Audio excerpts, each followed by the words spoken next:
जय हिंद दोस्तों। जैसा कि आप जानते हैं आपकी बोर्ड परीक्षा एकदम पास आ चुकी है। अगर आपकी अभी तक तैयारी बिल्कुल नहीं है तो आप हमारे साथ जुड़िए। हम केवल आपको 10 दिन में ही तैयारी करा देंगे, जो अंतिम 10 दिन बचे हैं उसी में ही।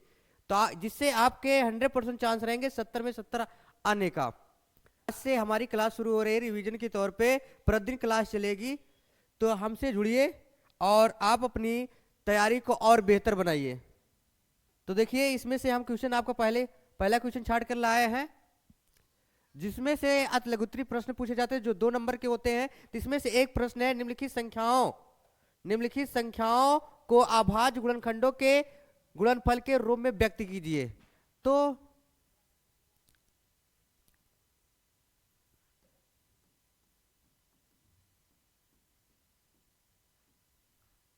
2 से काटेंगे, 2 7 14, 0 उतर जाएगा। फिर 2 से काटेंगे, 2 तिहाई 6, 2 5 10। फिर 5 से काटेंगे, 5 7 35। फिर 7 से काटेंगे, 7 एक नाम 7। अब लिखेंगे 140 बराबर 2 गुणते 2 गुणते 5 गुणते 7। यहां पर लिख सकते हैं 2 की पावर 2, क्यों 2 2 बार है, तो 2 की पावर 2 गुणते 5 गुणते 7। अब दूसरी सवाल करेंगे, 156, 2 से काटेंगे, 2 7 14, 2 8 16। फिर 2 से काटेंगे, 2 तिहाई 6, 2 9 18। फिर 3 से 3 एक नाम 3, 3 त्रिका 9। फिर 13 से काट देंगे, 13 एक नाम 13। अब ये हमारा 156 का अभाज्य गुणनखंड जो बनेगा वो क्या बनेगा, 156 बराबर 2 गुणते 2 गुणते 3 गुणते 13। तो ये हो जाएगा 2 की पावर 2 गुणते 3 गुणते 13। अब तीसरी सवाल, ठीक, यहां पर 38 25 3825। पहले 5 से काटते हैं, क्यों लास्ट में 5 दिया है।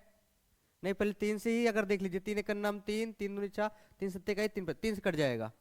3 एक नाम 3, 3 दूनी 6, 3 सत्ते 21, 3 पचे 15। फिर 3 से काटते हैं, 3 चौ 12, 3 दूनी 6, 3 पचे 15। फिर 3 से काटते हैं, 3 एक नाम 3, 3 चौ 12, नहीं कटेगा। 5 काटते हैं, अब 5 8 40, पंचम 25। 5 से 5 एक नाम 5, 5 सते 35। फिर 17 से 17 एक नाम 17। तो ये आ जाएगा 3825 का कितना, 3 गुणते 3 गुणते 5 गुणते 5 गुणते 17। तो ये हो जाएगा 3 की पावर 2 गुणते 5 की पावर 2 गुणते 17। क्यों, 3 2 बार आया है, 2 घात लिख दिए, 5 2 बार आया है, 2 लिख दिए, 17।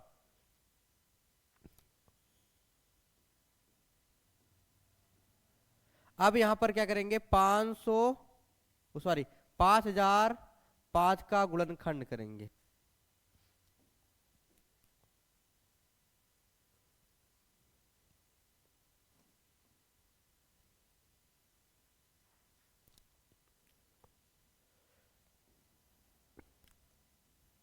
पहले 3 से काट के देखते हैं, 3 3 एक नाम 3, 3 छंग 18, 3 छंग 18 नहीं कटेगा। 5 से ही डायरेक्ट कटेगा, 5 एक नाम 5, डबल 0 उतर जाएगा, 5 एक नाम 5। अब 5 से भी नहीं कटेगा, अब किससे काटेंगे, 7 से देखते हैं। 7 एक नाम 7, 7 चौक 28, 17 21। 7 एक नाम 7, 7 चौक 28, 17 21। फिर किससे कटेगा, 7 दूनी 14, 7 से नहीं कटेगा, तो 11 से काटते हैं। 11 एक नाम 11, 11 तिहाई 33। फिर 13 से काटते, 13 एक नाम 13। तो जो हमारा 5005 का अभाज्य गुणनखंड आया है, 5 गुणते 7 गुणते 11 गुणते 13 आएगा। समझ में आ रहा है। चलते हैं नेक्स्ट सवाल पे। देखिए, दूसरी सवाल है, पूर्णांकों के निम्नलिखित, देखिए दूसरी सवाल है, पूर्णांकों के निम्नलिखित युग्मों के एचसीएफ और एलसीएम ज्ञात कीजिए तथा इसकी जांच कीजिए कि दो संख्याओं का गुणनफल एचसीएफ गुणे एलसीएम है। तो पहले क्या करते हैं, इनके एलसीएम और एचसीएफ निकालते, बाद में दोनों संख्याओं को गुणन करते हैं, क्या दोनों गुणनफल के बराबर आते हैं। तो पहले अभाज्य गुणनखंड कर लेते हैं इसका। 26 2 से काटेंगे, 2 एक अन्नम 2, 2 तिहाई 6, फिर 13 से, 13 एक अन्नम 13, फिर 91, फिर किससे काटेंगे 7 से, 7 एक अन्नम 7, 7 त्रिक 21, फिर 13 से, 13 एक अन्नम 13। 26 का जो अभाज्य गुणनखंड आया है 2 गुणते 13 और 91 का जो गुणनखंड आया है 7 गुणते 13। अब क्या करेंगे, हम एचसीएफ निकालेंगे, हाईएस्ट कॉमन फैक्टर। तो इन दोनों में जो उभयनिष्ठ हो अर्थात कॉमन हो वही हमारा एचसीएफ हो जाएगा। तो ये 13 एचसीएफ, एलसीएम जो निकालना होगा लोवेस्ट कॉमन मल्टीप्लाई। तो यहां पर क्या हो जाएगा, जो संख्या मिले वो भी, जो संख्या ना मिले वो भी, दोनों हमें लेके चलना है। तो यहां पर हो जाएगा 2 गुणते 7 गुणते 13, 13 सते 91, 91 दूना 182। और हमें जांच करनी है क्या, कि दोनों संख्याओं के गुणनफल एचसीएफ गुणे एलसीएम के बराबर होता है। तो हम क्या लिखते हैं, फर्स्ट संख्या मल्टीप्लाई सेकेंड बराबर एलसीएम मल्टीप्लाई एचसीएफ। ठीक, अब यहां पर फर्स्ट संख्या क्या है हमारी 26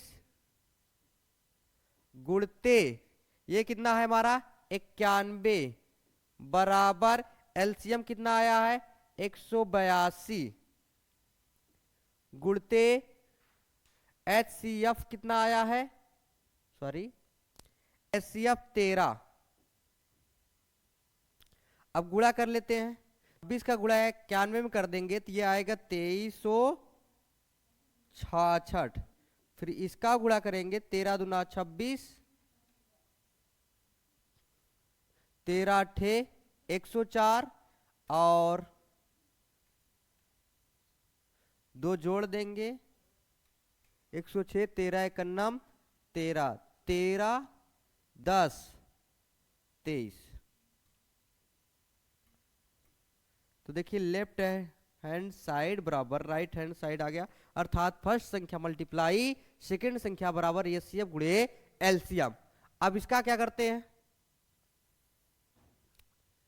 510 का गुणनखंड कर लेंगे, 2 से काटेंगे, 2 दूनी 4, 2 पन 10, 2 पन 10, फिर 3 से काटते हैं, 3 8 24, 3 पचे 15, फिर क्या करते हैं 3 से कटेगा नहीं कटेगा, सीधा इसे 5 काटते, 5 एक अन्नम 5, 5 सत्ते 35, फिर 17 से, 17 एक अन्नम 17, 92 अभाज्य गुणनखंड कर लेते हैं, 2 से काटेंगे, 2 चौक 8, 2 छंग 12, फिर 2 से काटेंगे, 2 दूनी 4, 2 तिहाई 6, फिर 23 से, तो ये हो जाएगा हमारा।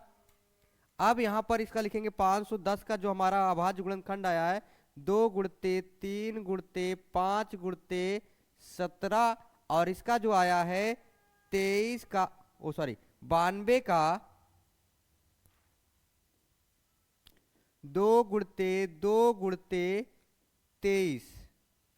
अब एलसीएम आएगा हमारा, एचसीएफ पहले निकाल लेते हैं, इन दोनों में क्या मिल रहा है 2 और एलसीएम जो हो जाएगा एलसीएम।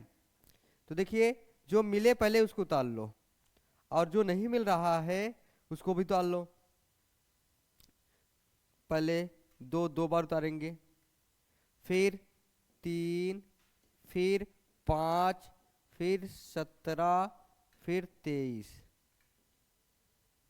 ओके,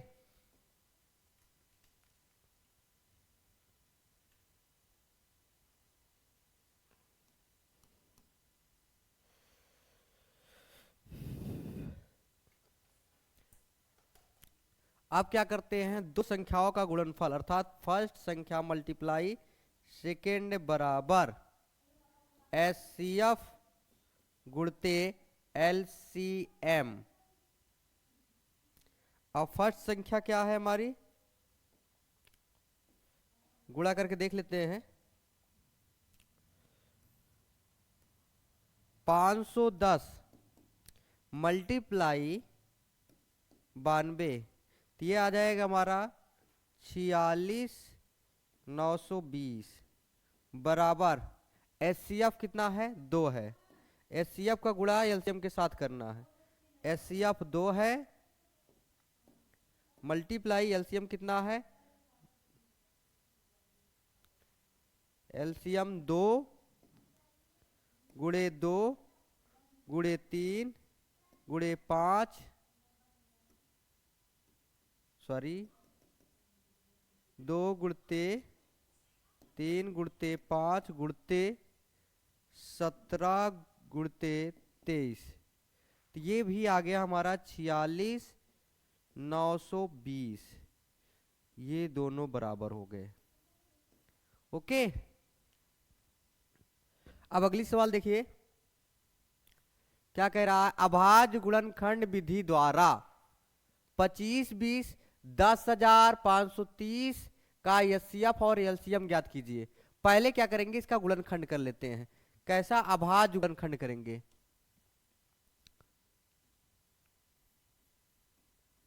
अभाज्य गुणनखंड 2520, 2 से काटेंगे 2 एकन्नम 2, 2 दूनी 4, 2 छंग 12 0। फिर 2 से काटे हैं 2 छंग 12, 2 तिहाई 6 0।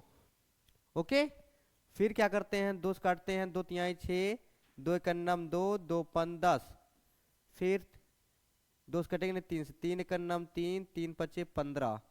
फिर 3 से 3 त्रिक्का 9, 3 पचे 15। फिर 5 से काटेंगे 5 सते 35। फिर 7 से 7 एकन्नम 7।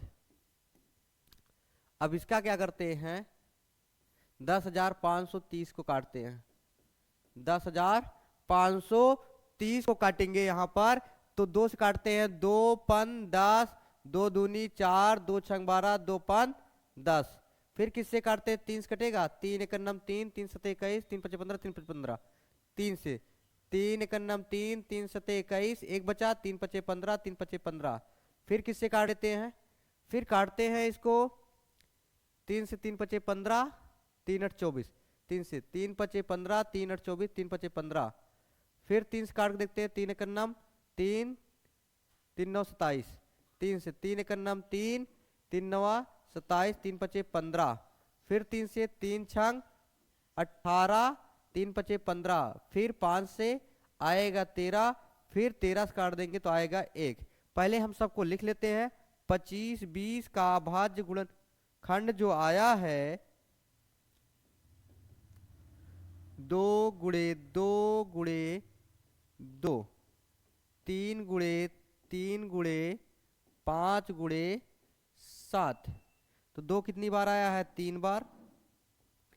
3 कितनी बार आया है, 2 बार। 5 गुणते 7, इसकी घात 1 मान लेते हैं, इसकी घात 1, क्योंकि जिसकी संख्या घात नहीं दी रहती उसकी घात 1 छिपी रहती है।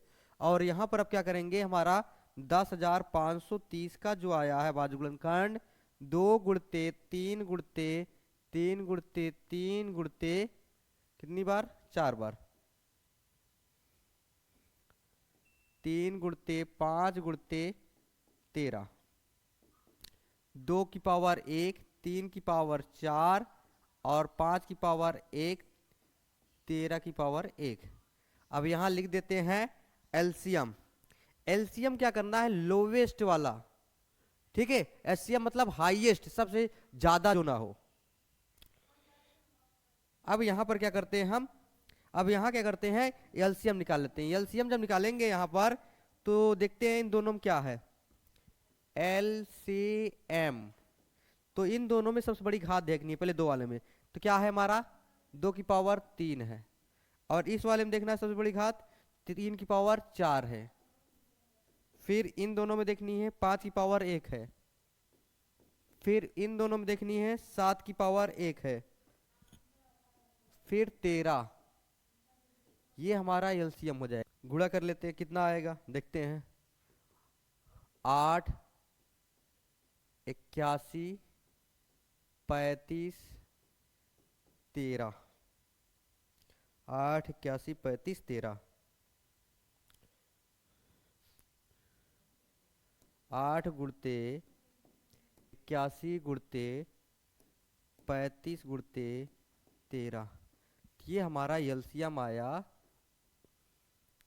2,94,840। अब एचसीएफ निकालते हैं। एचसीएफ जब निकालेंगे तो हमारा इसमें सबसे कम वाली घात ढूंढनी है, तो 2 मिला, और इन दोनों में सबसे कम घात वाली घात 3 में 3 की पावर 2 मिला, फिर क्या मिला 5 मिला, तो ये हो जाएगा 2, 9, 5, 5 45, 45 दूना 90। एचसीएफ जो आया हमारा 90 आया। चलते हैं नेक्स्ट सवाल पर।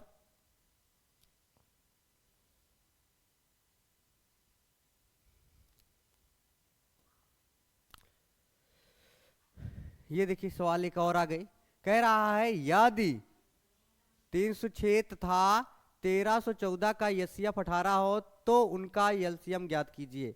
तो हमने अभी क्या पढ़ा,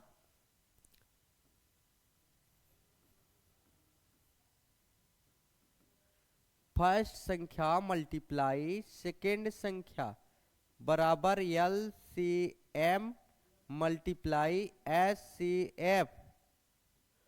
तो फर्स्ट संख्या क्या है 306 और ये 1314 बराबर एलसीएम ज्ञात करना है। एलसीएम गुणते 18, ये 18 गुणे में दर जाएगा भाग में, तो एलसीएम बराबर आ जाएगा 306 गुणते 1314 बटे 18। काट देते हैं, 2 2 9 18, फिर 53 आया, 17 नवैया 153, ये आएगा 17। तो हमारा जो आ जाएगा आंसर 17 गुणते 13 14, 13 चौको 52, 17 चौको 68, और 17 एक 17, 17 छा 23, 17 त्रिक 51, 51 दुई 53, 17 एक 17, 17 5 22, ये आया हमारा 22,338। ओके, फिर आगे चलते हैं। अब देखिए यहां पर कह रहा है किसी खेल के मैदान के चारों ओर एक वृत्ताकार पथ है, इसके मैदान के चक्कर लगाने में प्रिया को 18 मिनट लगते हैं, जबकि इसी मैदान का एक चक्कर लगाने में मयूर को 12 मिनट लगते हैं। माना कि वे दोनों एक ही साथ चलना प्रारंभ करें, तो प्रारंभ करें के एक ही दिशा में चले तो कितने समय बाद पुनः वो प्रारंभिक स्थान पर आ जाएंगे। मतलब जब भी चक्कर लगाने की बात आए, पुनः मिलने की चर्चा हो, तो यहां पर क्या करेंगे, हम एलसीएम निकाल लेंगे। किसका एलसीएम निकालेंगे, इसको कितना समय लग रहा है 18 मिनट, और इसको कितना लग रहा है 12 मिनट। अब दोनों का एलसीएम निकाल लेते हैं। तो ये 18 का भाज्य गुणनखंड कर लेंगे, 2 से काटेंगे 2 9 18, 3 से काटेंगे 3 त्रिका 9, 3 एक 3, फिर 12, 2 छंग 12, 2 तिहाई 6, 3 एक 3, तो ये आ जाएगा हमारा 18 का भाज्य गुणनखंड 2 गुणते 3 गुणते 3, तो 2 गुणते 3 की पावर 2 लिख सकते हैं, फिर 12 को लिख सकते हैं 2 की पावर 2 गुणते 3। अब यहां पर हमारा एलसीएम जो हो जाएगा एलसीएम, तो देखिए सबसे बड़ी घात इसमें देखनी है कितना, इसकी घात एक है, इसकी घात एक है, 2 की पावर 2 गुणते 3 की पावर 2, तो कितना आएगा, 4 गुणते 9, 9 चौ 36 आंसर। ओके, अब देखिए ये सवाल आपका 4 नंबर की आती है आपके एग्जाम में। कितने नंबर की, 4 नंबर की आती है, हर साल पूछी जाती है इस तरह की सवालें। देखिए कह रहा है सिद्ध कीजिए कि 5 + √3 एक अपरिमेय संख्या है। जब इस तरह सवाल आए ना, ज्यादा नहीं करना है, तो यहां पर सीधा लिखेंगे माना 5 + √3 बराबर P/Q। P/Q एक परिमेय संख्या है। P और Q एक सहअभाज्य संख्या है, सहअभाज्य संख्या है। अब क्या करेंगे, यहां पर ये प्लस है, पक्षांतर कर देंगे। √3 बराबर P/Q - 5। अब यहां पर इस तरह से बन जाए तो P/Q क्या है, एक परिमेय संख्या है, तो इसलिए यहां पर भी क्या 5/1 कर सकते हैं, तो ये भी एक परिमेय संख्या है। तो लिखेंगे P/Q और 5 एक परिमेय संख्या है, इसलिए P/Q - 5 एक परिमेय संख्या होगी। लेकिन √3 एक अपरिमेय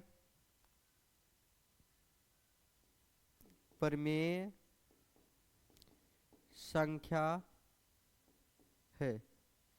तो हम जानते हैं परिमेय संख्या बराबर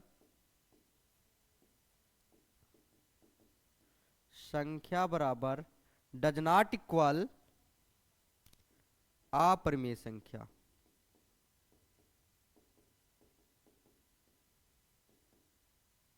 तो परिमेय संख्या बराबर अपरिमेय संख्या होती है, इसलिए हमारी कल्पना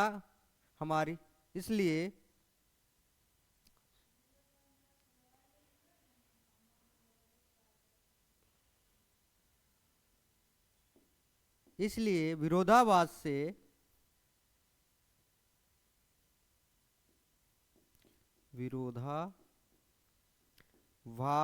से हमारी कल्पना करना गलत है।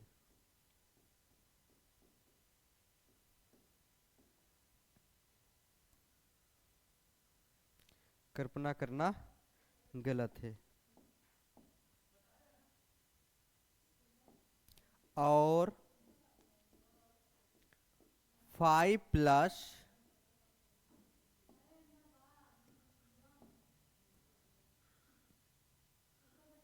+ √3 एक अपरिमेय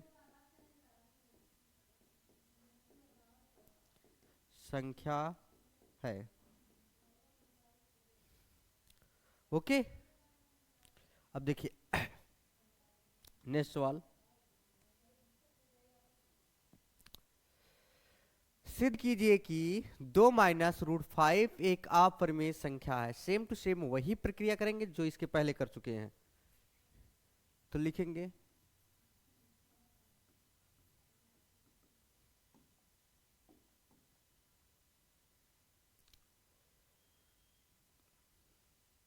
माना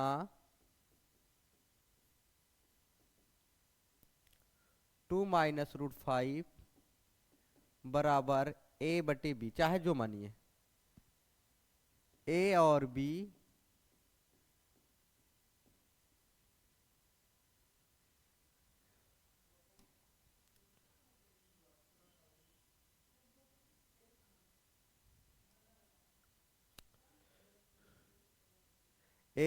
b एक पूर्णांक है।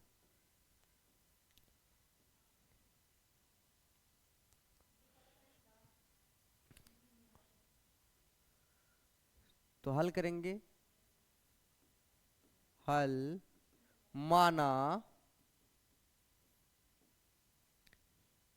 2 - √5 बराबर a/b एक परिमेय संख्या है। a और b एक अभाज्य संख्या है। अभाज्य संख्या उसे कहते हैं जिन दोनों संख्याओं का मासा एक हो। अब यहां पर क्या करेंगे, इसको हम पक्षांतर कर देंगे। तो नहीं, इसी को पक्षांतर कर दो, माइनस वाले प्लस उधर कर दो, तो ये 2 बराबर a/b प्लस √5। अब परमेय संख्या जो a/b है, इसको इधर पक्षांतर कर दो, 2 - a/b बराबर √5। बस यहां तक आ जाए ना। अब यहां पर क्या करोगे, 2 और a/b एक परिमेय संख्या है, इसलिए 2 - a/b एक परिमेय संख्या है। परिमेय संख्या है। तो अब यहां पर लेकिन हम जानते हैं परिमेय संख्या बराबर डज नॉट इक्वल किसके, अपरिमेय संख्या।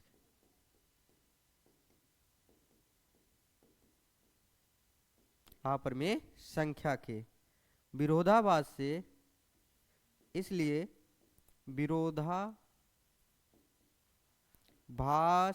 से हमारी कल्पना करना गलत है।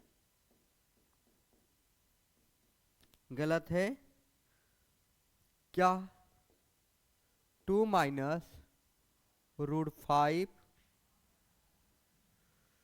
√5 एक अपरिमेय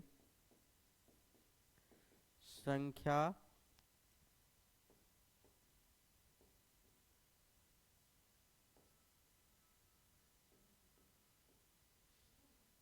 एक अपरिमेय संख्या है।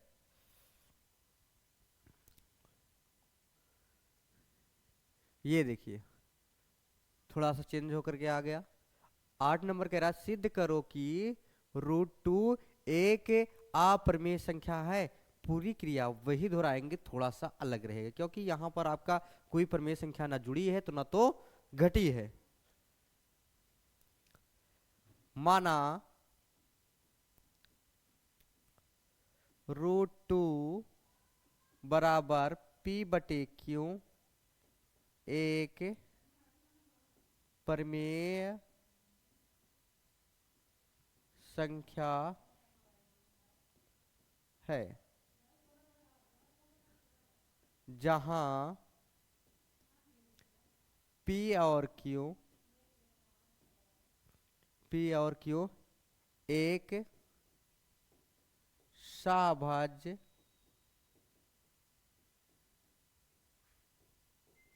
संख्या है। इतना समझ में आया। आप क्या करेंगे, शाहबाज जानते ही हो क्या होता है, शाहबाज उसे कहते हैं जो दो संख्याओं का मासा एक होना चाहिए। ठीक। अब यहां पर दोनों पक्षों को वर्ग कर देंगे, दोनों पक्षों का वर्ग करने पर, पक्षों का वर्ग करने पर तो ये हो जाएगा 2 बराबर पी स्क्वायर बटे क्यू स्क्वायर। त्रिया गुणा कर देंगे, क्यू स्क्वायर बराबर हो जाएगा 2 क्यू स्क्वायर बराबर पी स्क्वायर। अब यहां पर लिखेंगे, देखो अगर 2 ले जाएंगे तो ये गुणे में उतर जाएगा भाग में, तो ये पी स्क्वायर 2 से विभाज्य है, विभाज्य है, इसलिए p का मान 2, p भी 2 से विभाज्य होगा, विभाज्य है। ठीक, इसे समीकरण 1 मान लो। अब यहां पर क्या करेंगे, यहां पर हम मान लेंगे p बराबर जो यहां पर दिया रहे उसी के बराबर मानेंगे 2r2m जो आपकी इच्छा है। अब क्या करेंगे, दोनों पक्षों का वर्ग कर देंगे, दोनों पक्षों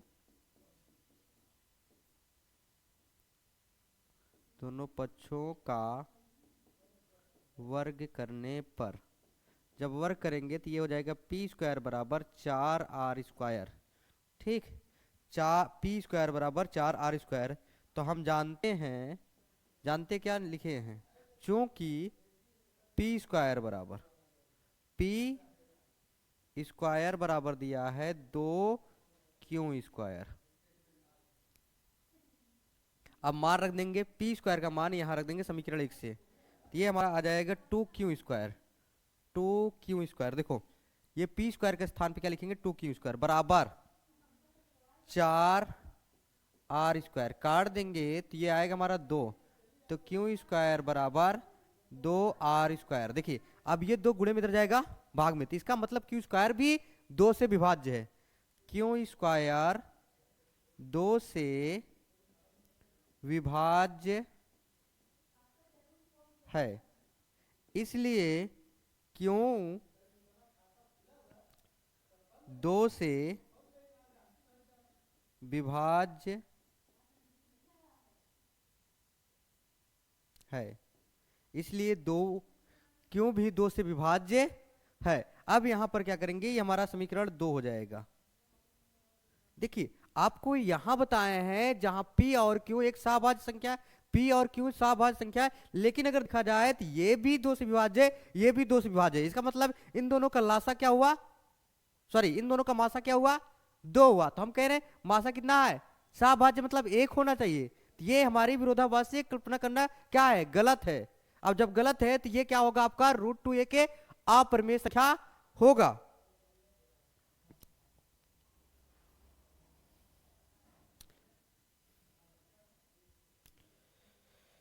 समीकरण 1 और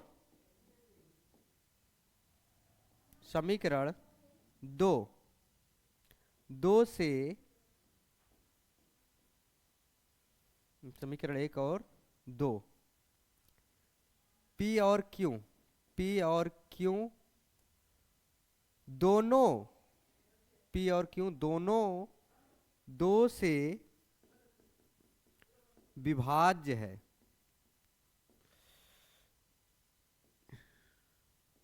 उपर्युक्त जो ऊपर लिखे हैं, उपर्युक्त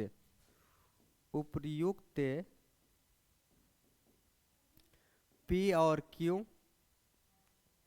एक सहभाज्य है, इसलिए √2 एक अपरिमेय संख्या है, अपरिमेय संख्या है। इतना समझ में आया।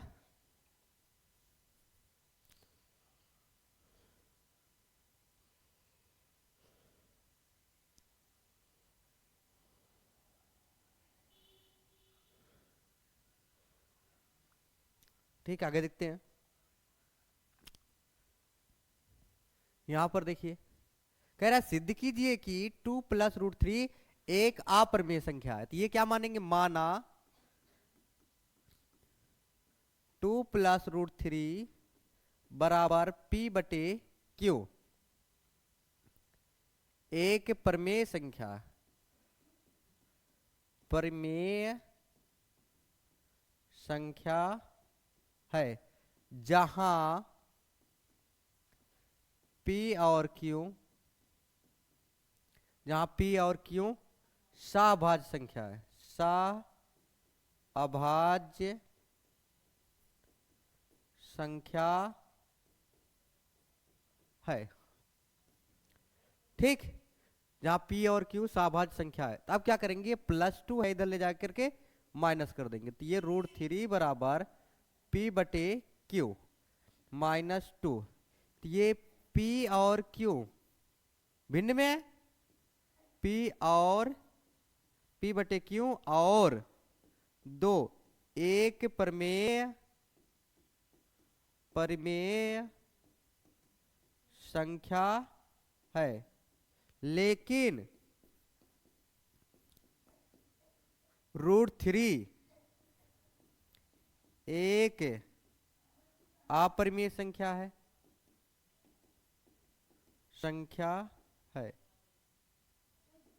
तो हम जानते हैं कि परिमेय संख्या कभी भी अपरिमेय संख्या के बराबर नहीं होती है, कभी भी अपरिमेय संख्या के बराबर नहीं होती है। तो विरोधाभास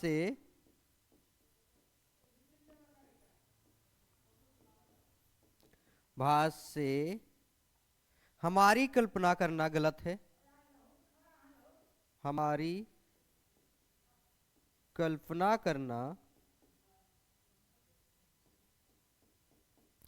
गलत है।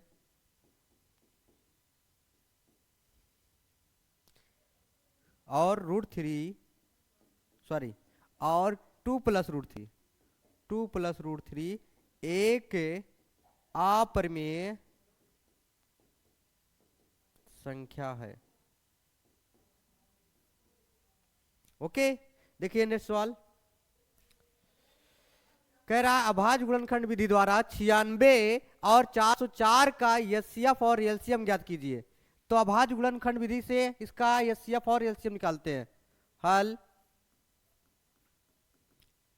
96 का गुणनखंड कर लेते हैं, 2 से काटेंगे 48 आएगा, फिर 2 से काटेंगे 24 आएगा, फिर 2 से काटेंगे तो 12 आएगा, फिर 2 से काटेंगे तो 6 आएगा, फिर 2 से काटेंगे 3 आएगा, फिर 3 से काटेंगे 1 आएगा। 404 का गुणनखंड कर लेते हैं, 2 से काटेंगे 2 आएगा और 0 2, फिर 2 से काटेंगे 1 आएगा, 0 आएगा, 1 आएगा, फिर 101 काटना पड़ेगा, एक बार जाएगा। अब क्या करेंगे, 96 का अभाज्य गुणनखंड आया है हमारा 1 2 3 4 5, 2 5 बार आया है, 2 कितनी बार आया है, 5 बार, और गुणते 3 एक बार। और 404 का अभाज्य गुणनखंड लिखेंगे तो 2 2 बार आया है और 101 आया है। अब 101 आया है तो यहां पर हम क्या करेंगे, एचसीएफ निकाल लेंगे। एचसीएफ जब भी निकालेंगे तीन दोनों घातों में तुलना करेंगे, जो घात सबसे छोटी होगी वही हमारा एचसीएफ होगा, और जो सबसे बड़ी होगी वही हमारा क्या होगा, एलसीएम होगा संख्याओं में। अब क्या करेंगे, 2 की पावर 2 हमारा एचसीएफ हो जाएगा, तो लिख सकते हैं 4। एलसीएम क्या आएगा हमारा, एलसीएम, तो इन दोनों में सबसे बड़ी संख्या क्या है, 5 है, 2 की पावर 5 गुणते 3 गुणते 101, तो ये हो जाएगा कितना, 32, और ये 303, 32 तिहैया 96, 32 तिहैया 96, तो 9696 आंसर आया। सिद्ध कीजिए कि √3 एक अपरिमेय संख्या है। थोड़ा बड़ा प्रोसेस है क्योंकि ये 6 नंबर की सवाल आती है, और 6 नंबर सवाल आती है तो बड़ा प्रोसेस होने के कारण इसे समय ज्यादा लगेगा। तो आइए देखते हैं हल। माना √3 बराबर P/Q एक परिमेय संख्या है, ठीक, जहां P और Q एक सभाज्य संख्या है।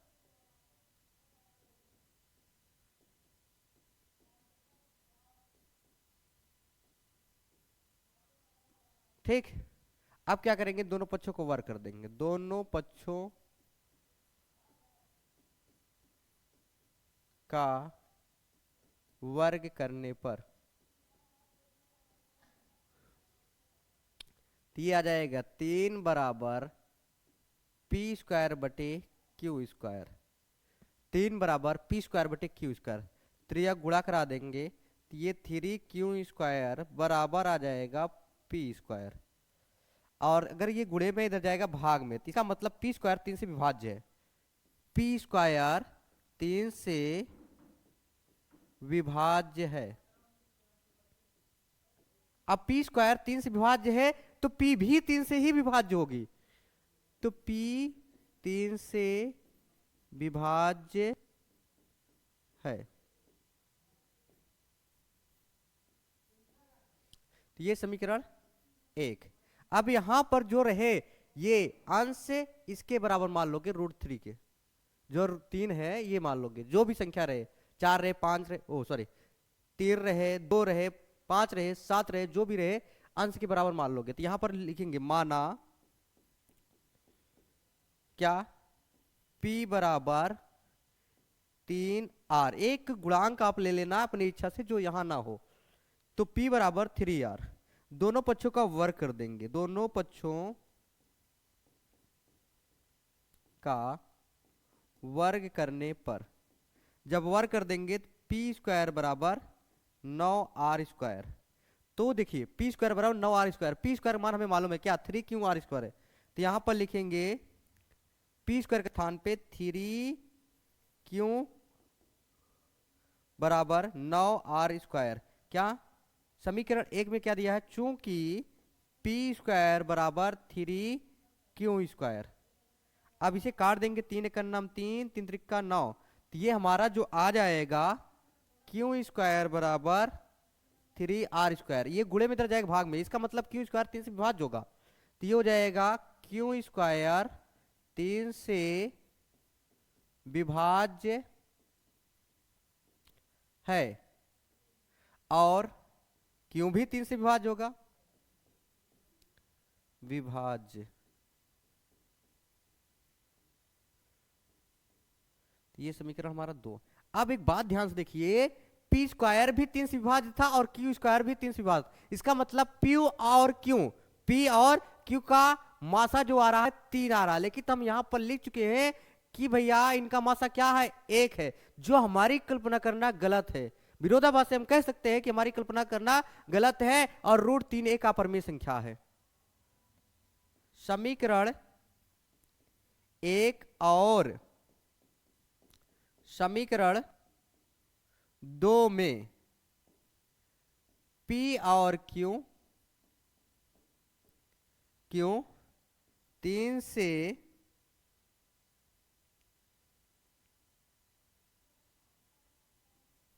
से विभाज्य है, लेकिन उपर्युक्त P और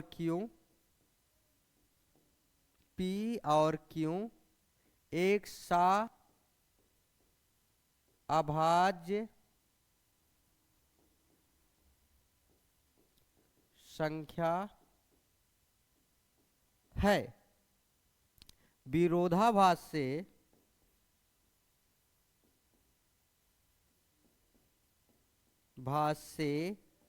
हमारी कल्पना, हमारी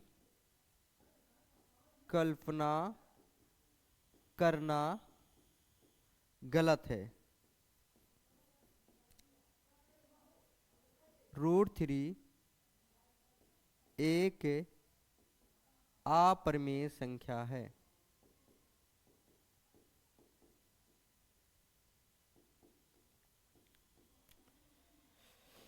इसी के बाद लास्ट सवाल आ रही है। अगर आप हमारे चैनल पे नए हैं तो हमारे चैनल को सब्सक्राइब करिए और शेयर करिए। सिद्ध कीजिए कि 2√3 एक अपरिमेय संख्या है। तो यहां पर हल माना 2√3 बराबर p/q एक परिमेय संख्या है, जहां p और q एक सभाज्य संख्या है। ठीक, अब ये बताइए 2 गुणे में इधर जाएगा भाग में। √3 बराबर p/2q, p/2q। अब p/2q एक परिमेय संख्या है, परिमेय संख्या है, लेकिन √3 एक अपरिमेय संख्या है।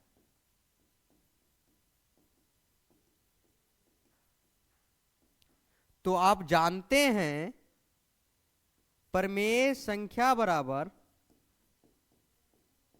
परिमेय संख्या बराबर अपरिमेय संख्या कभी नहीं होती।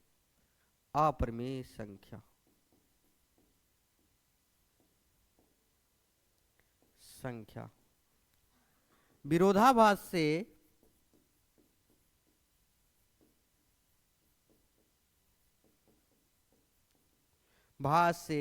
हमारी कल्पना करना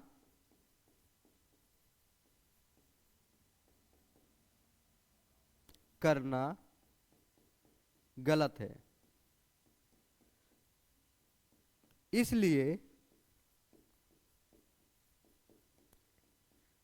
2√3 एक अपरिमेय संख्या है।